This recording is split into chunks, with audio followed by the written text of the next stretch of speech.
Thanks for staying with us. This morning we woke up to a really, really horrible story that happened in Lagos State. A bus trying to cross over the train tracks got rammed into by the train.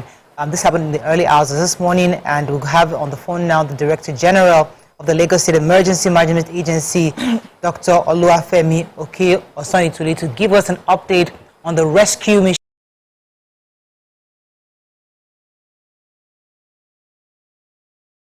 that's been started this morning. Good morning, sir. Are you there? Good morning. Good to have you on the show.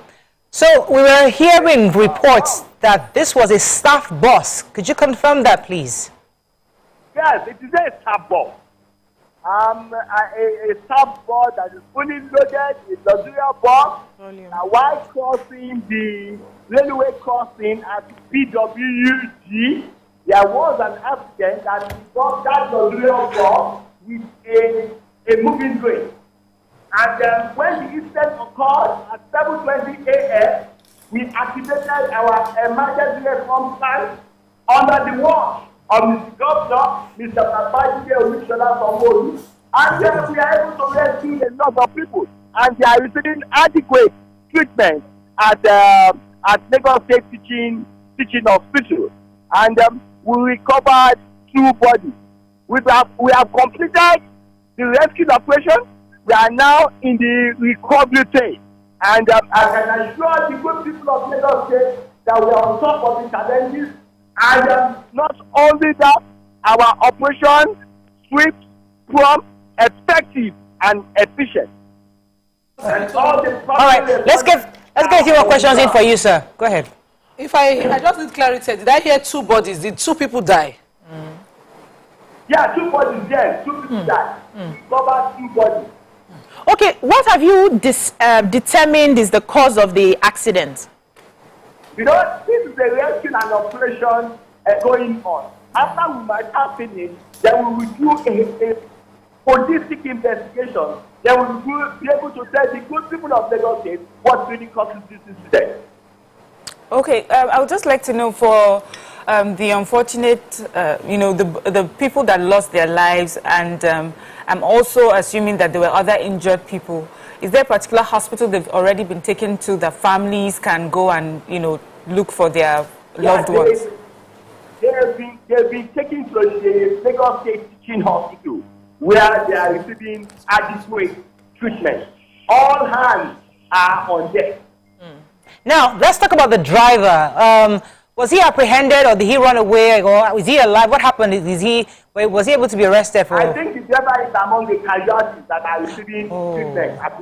Okay, so he's alive. All right. This is Hello? Yes, so sir. Please tell the good people of Lagos State that we are on top of the challenges, and help us tell them that the crowd, should leave the place at the scene to allow us to perform our job. Yeah. We have a lot of crowds here. Thank you very much, sir. I think they've heard you loud and clear. The truth is that when disaster happens, many people always crowd around it, but they forget that the rescue mission must occur. But the rescue mission is supposed to work hand in hand with the police, who are supposed to help cordon up the area and keep people away from the situation. So we'll talk to Nigerians, but also let the police get in there and work as quickly as they can. All right, thank you very much, Dr. Oke Osanyintolu, for giving us an update on that.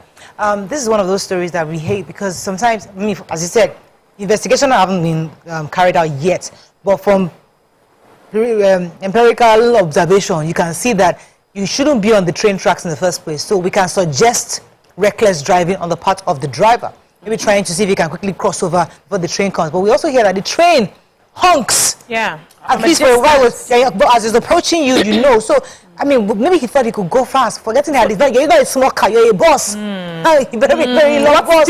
So I usually take that road. I've taken that road for years because that Ikeja along is where I was navigating from Alagbado. And I realized that when Nigerians get to the train tracks, there's always this hurry, I can beat this. Yes. They hear the honk, but they feel the calculation, I can beat this, and then they dare in. But, sometimes if there's that barricade that they usually put, that would tell people to stay away, and you see people shouting, move back, move back. But other times those people are not there to do that move, especially at the early hours of the morning when people are going to work. They've not resumed to do the move back. So Nigerians should be able to take responsibility. Right. A little patience can just save us for that barricade, because the truth is that on both sides of the track there should be a barricade that goes up and down like this. So when there's a train coming, the barricade should close, so nobody should be recalculating like a crossover. So that is another issue that we must ensure that people don't toil with these things. Sometimes government will put some infrastructure, I don't know how drivers sometimes try to drive so fast over the tracks. My anxiety is highest.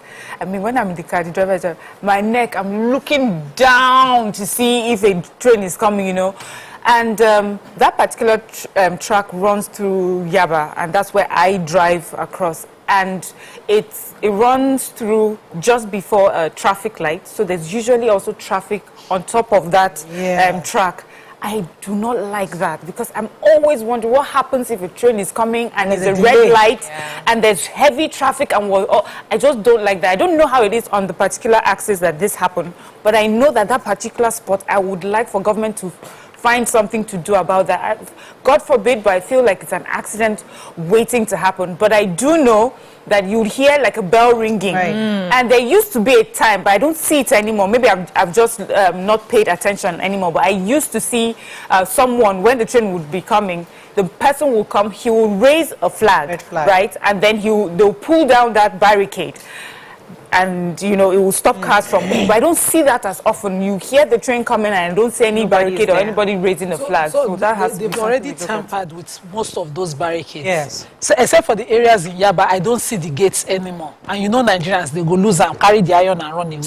So on that along Ikeja side of the train, you will not see sometimes those barricades iron. It's no longer there. You can see the post holding it, but you won't see it.